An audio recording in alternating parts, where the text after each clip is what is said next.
আসসালামু আলাইকুম, আমি সোহান লিগ্যাল স্টিল বিল্ডিং লিমিটেড থেকে আপনাদের স্বাগত জানাচ্ছি প্রবাসী বাড়ি সিরিজের ৪র্থ পর্ব দেখার জন্য। আজকে আমরা আলোচনা করব বাড়ি নির্মাণের বাজেট কিভাবে পরিকল্পনা করবেন এবং অপ্রয়োজনীয় খরচ কিভাবে সহজভাবে কমাবেন। আপনি কি জানেন অনেক মানুষ বাড়ি বানাতে গিয়ে 10 থেকে 20 লক্ষ টাকা পর্যন্ত অতিরিক্ত খরচ করে, অথচ এই অতিরিক্ত খরচ বেশিরভাগ মানুষই যদি একটু চেষ্টা করেন, একটু পরিকল্পনা করেন, তাহলে খুব সহজেই এড়ানো সম্ভব। আজকের ভিডিওতে আমি দেখাবো কিভাবে শুরু থেকে সঠিক বাজেট পরিকল্পনা করলে আপনার কষ্টের উপার্জনের টাকা বাঁচবে আর বাড়ির মানও সঠিক থাকবে। আমাদের লক্ষ্য একটাই, প্রবাস থেকে যারা স্বপ্নের বাড়ি বানাতে চান তাদের সঠিকভাবে সঠিক তথ্য দিয়ে ভুল সিদ্ধান্ত থেকে রক্ষা করা। চলুন মূল আলোচনায় যাওয়া যায়। প্রথম ভুল, জমির টাকা আর বাড়ির বাজেট একসাথে ভাবা।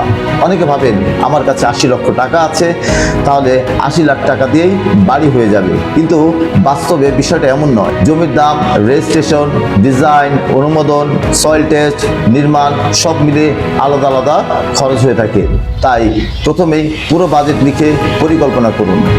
দ্বিতীয় ভুল, অনেকে বলেন শুধু প্রতি স্কোয়ার ফিটের রেট দেখেই সিদ্ধান্ত নেওয়া। অনেকে শুধু জিজ্ঞাসা করেন প্রতি স্কোয়ার ফিটের রেট কত, কিন্তু একটা বাড়ি শুধু স্কোয়ার ফিটের উপর নির্ভর করে না। ডিজাইন, ফাউন্ডেশন, মাটির অবস্থা, নির্মাণ সামগ্রী, ফিনিশিং সব কিছুই খরচে অবশ্যই প্রভাব ফেলে।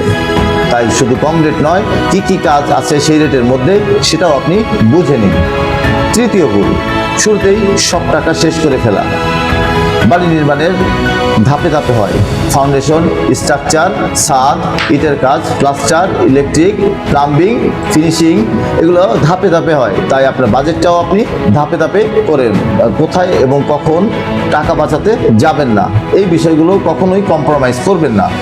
যেমন ডিজাইন, স্ট্রাকচারাল কস্ট, ভালো মানের রড ও সিমেন্ট, দক্ষ প্রকৌশলীর তত্ত্বাবধান। এখানে একটু বাঁচাতে গিয়ে পরে অনেক বড় ক্ষতির সম্মুখীন হতে পারেন। কোথায় পরিকল্পনা করে খরচ কমানো যায়, যেমন সঠিক ডিজাইন, সঠিক প্ল্যানিং, উপযুক্ত ম্যাটেরিয়ালস নির্বাচন এবং কাজের সঠিক সময়সূচি, এসব ঠিক থাকলে অনেক অপ্রয়োজনীয় খরচ এমনিতেই কমে যায়। সবচেয়ে গুরুত্বপূর্ণ কথা মনে রাখবেন, বাড়ি জীবনে একবারই বানানো হয়, তাই তাড়াহুড়ো করে নয়, পরিকল্পনা করে সিদ্ধান্ত নিন।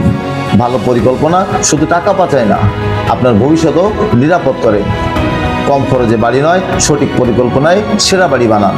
কারণ আপনার স্বপ্নের বাড়ি শুধু একটি ভবন নয়, এটি আপনার পরিবারের ভবিষ্যৎ। আজকের ভিডিওটা যদি আপনার ভালো লাগে তাহলে অবশ্যই লাইক, শেয়ার, কমেন্টস করবেন, কারণ আপনার একটি শেয়ার হয়তো আরেকজন প্রবাসীর লাখ লাখ টাকা বাঁচাতে সাহায্য করবে। আপনার যদি বাড়ি নির্মাণ নিয়ে কোনো প্রশ্ন থাকে তাহলে কমেন্টে লিখুন, আমি নিজে সহজভাবে উত্তর দেওয়ার চেষ্টা করব।